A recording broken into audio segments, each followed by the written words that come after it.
अपना क्लासेज में आप सभी का स्वागत है। चलिए देखते हैं आज का सभी इम्पोर्टेंट क्वेश्चन। पहला क्वेश्चन है, अंतर्राष्ट्रीय ओलंपिक समिति के नए उपाध्यक्ष के रूप में किसे नियुक्त किया गया है? तो अनीता डिफ्रेटेज को अंतर्राष्ट्रीय ओलंपिक समिति के नए उपाध्यक्ष के रूप में नियुक्त किया गया है। तो चले जानते हैं इसके बारे में। पहले अनीता डिफ्रेटेज जो है ये अंतर्राष्ट्रीय ओलंपिक समिति के दूसरी बार नियुक्त किए गए। इन्होंने पहली बार 1997 से 2001 ईस्वी में पहली बार ये अंतर्राष्ट्रीय ओलंपिक समिति के उपाध्यक्ष रह चुकी है। और अंतर्राष्ट्रीय ओलंपिक समिति जो विश्व में सभी ओलंपिक खेलों को रेगुलेट करने का संगठन है। इसका अंतर्राष्ट्रीय ओलंपिक संघ की स्थापना 1894 में हुआ था। इसका मुख्यालय लुसाने में है जो स्विट्जरलैंड में पड़ता है। चलिए देखते हैं दूसरा क्वेश्चन है, हाल ही में अभिनेत्री ओलिविया डी हैविलैंड का निधन हो गया। वह किस देश के थी? तो जापान। व्यक्ति को पहले याद रखिएगा, ओलिविया डी हैविलैंड। ये भी पूछ सकता है क्या थी, तो अभिनेत्री थी। और किस देश के थी, तो जापान के। ये अभिनेत्री का निधन जो हुआ 104 वर्ष में हुआ था। इनको जो है 2 बार ऑस्कर अवार्ड से सम्मानित किया जा चुका है। अब जापान के बात हुआ तो जापान के कैपिटल है टोक्यो, जापान की करेंसी है येन, जापान के प्रधानमंत्री शिंजो अबे। चलिए देखते हैं नेक्स्ट क्वेश्चन है, हाल ही में डेयर टू ड्रीम 2.0 प्रतियोगिता किसके द्वारा शुरू किया गया? तो ये शुरू किया गया DRDO के द्वारा। तो पहले इसके बारे में जानते हैं, ये क्यों और कब हुआ और किस लिए हुआ। तो इसे लॉन्च करने का मुख्य उद्देश्य जो था, इनोवेटर्स और स्टार्टअप को बढ़ावा देना। और DRDO ने पूर्व राष्ट्रपति APJ अब्दुल कलाम की 5वीं पुण्यतिथि के अवसर पर इस प्रतियोगिता को आयोजित किया। और यहाँ बात DRDO को हुआ, तो DRDO का फुल फॉर्म होता है defence research and development organisation. इसका स्थापना हुआ था 1958। इसका मुख्यालय नई दिल्ली और इसका वर्तमान अध्यक्ष G सतीश रेड्डी। इसका फिर से देख लीजिएगा full form, defence research and development organisation. चलिए देखते हैं नेक्स्ट क्वेश्चन है, प्रधानमंत्री नरेंद्र मोदी ने कोविड-19 के लक्षणों को तेजी से जांच करने के लिए किस शहर में 3 नए केंद्र का शुभारंभ किया? तो नोएडा, मुंबई, कोलकाता। आप ध्यान से देखिएगा, ऐसा क्वेश्चन में दे देगा इनमें से किस शहर में नहीं किया, तो 3 को दे देगा और 1 नहीं। तो आपको याद रखना, PM नरेंद्र मोदी ने कोविड-19 के लक्षणों को तेजी से जाँच करने के लिए 1 नोएडा में, 1 मुंबई में, 1 कोलकाता में। और एक क्वेश्चन ये भी बनता है कि अभी किस देश में कोविड-19 का सबसे ज़्यादा मरीज मिल रहे हैं? तो भारत, इसलिए इसको ध्यान में रखिएगा। 3 जगह नोएडा, मुंबई और कोलकाता। चलिए देखते हैं नेक्स्ट क्वेश्चन 2020 में भारत इंटरनेट स्पीड रैंकिंग में किस स्थान पर रहा? तो भारत जो रहा 129वें स्थान पर।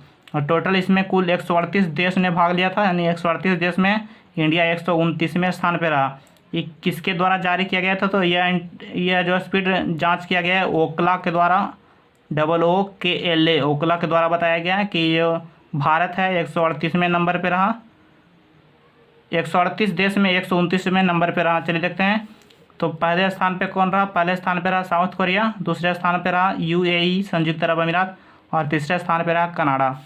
चलिए देखते हैं नेक्स्ट क्वेश्चन है, हाल ही में ट्यूनेशिया के नए प्रधानमंत्री कौन नियुक्त किए गए हैं? तो हिचेम मचीची जो है ट्यूनेशिया के नए प्रधानमंत्री के रूप में नियुक्त किए गए हैं। तो ये किसके इस्तीफा देने के बाद? तो ये एलिस फाक के इस्तीफे देने के बाद इसे बनाया गया। तो बात यहाँ ट्यूनेशिया का हुआ है, तो ट्यूनेशिया के कैपिटल ट्यूनेशिया के करेंसी ट्यूनिस दिनार, और ट्यूनेशिया के राष्ट्रपति कैस सईद। और किसके इस्तीफा? तो एलिस फाक के इस्तीफा के बाद ट्यूनेशिया के प्रधानमंत्री किसे बनाया गया? तो हिचेम मचीची को बनाया गया। चलिए देखते हैं नेक्स्ट क्वेश्चन, किस देश के सरकारी परमाणु संस्थान के 90 वैज्ञानिकों ने एक साथ इस्तीफा दे दिया? तो चीन के एक सरकारी परमाणु संस्थान के 90 वैज्ञानिकों ने एक साथ इस्तीफा दे दिया। ये क्यों दिया, इसके बारे में जानते हैं। इन सब वैज्ञानिक जो थे निजी कंपनी में काम करना चाहते थे, क्योंकि चीन में प्राइवेट कंपनी इनके कई गुना अधिक वेतन और खाने पीने की सुविधा देने के लिए तैयार था। इसलिए वैज्ञानिकों ने ये सभी इस्तीफा दे दिए सरकारी परमाणु संस्थान से। चलिए बात यहाँ चीन के हुआ, तो चीन के राजधानी बीजिंग, चीन के करेंसी हो गया युआन, और चीन के राष्ट्रपति शी जिनपिंग है। चलिए देखते हैं नेक्स्ट क्वेश्चन, हाल ही में मध्य प्रदेश के नए राज्यपाल के रूप में किसे नियुक्त किया गया? तो आनंदीबेन पटेल। मध्य प्रदेश के जो राज्यपाल थे लालजी टंडन, उनका मृत्यु हो गया और उनके बाद इनको एडिशनल राज्यपाल वहाँ का नियुक्त किया गया था। लेकिन फिर राष्ट्रपति रामनाथ कोविंद जी के द्वारा आनंदीबेन पटेल को मध्य प्रदेश का राज्यपाल नियुक्त किया गया। तो आनंदीबेन पटेल जो है 2 राज्य के राज्यपाल हैं, एक मध्य प्रदेश के और एक उत्तर प्रदेश के। और जो आनंदीबेन पटेल को राष्ट्रपति रामनाथ कोविंद ने नियुक्त किए हैं, ये भी पूछ सकता है कि किस अनुच्छेद, संविधान के किस अनुच्छेद के द्वारा नियुक्त किया गया। तो ये अनुच्छेद 155 और 160 प्रदत्त शक्तियों का प्रयोग करके राष्ट्रपति रामनाथ कोविंद ने आनंदीबेन पटेल को मध्य प्रदेश का राज्यपाल नियुक्त किया। चलिए देखते हैं नेक्स्ट क्वेश्चन।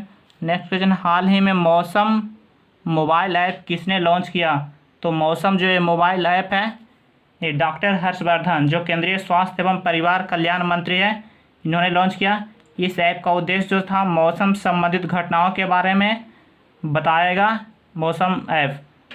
और ये लगभग इसको अगले सप्ताह तक 450 शहरों की जानकारी लगभग ये ऐप के द्वारा बताया जाएगा।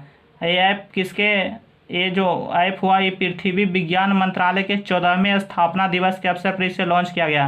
तो ये भी पूछ सकता है किसके स्थापना पर इसे लॉन्च किया। तो पृथ्वी विज्ञान मंत्रालय के 14वें स्थापना दिवस के अवसर पर इसे लॉन्च किया गया। कौन सा ऐप? तो मौसम ऐप। चलिए देखते हैं नेक्स्ट क्वेश्चन। नेक्स्ट क्वेश्चन है, हाल ही में किसे भारतीय नौसेना अकेडमी के नए कमांडर नियुक्त किया गया। तो एम ए हम्फी होली को भारतीय नौसेना अकादमी INA के नए कमांडर नियुक्त किया गया। तो ये किसके स्थान लिए हैं? तो ये स्थान लिए दिनेश त्रिपाठी को। किसके? दिनेश त्रिपाठी को। और INA यानी होता है इसका इंडियन नेवल एकेडमी, भारतीय नौसेना अकादमी। इसका स्थापना 1969 में हुआ था। इसका मुख्यालय कन्नौज जो कि केरल राज्य में है। चलिए आज का क्वेश्चन समाप्त हुआ। अगर आपको अच्छा लगा होता होगा तो प्लीज़ वीडियो लाइक, शेयर और सब्सक्राइब कीजिए।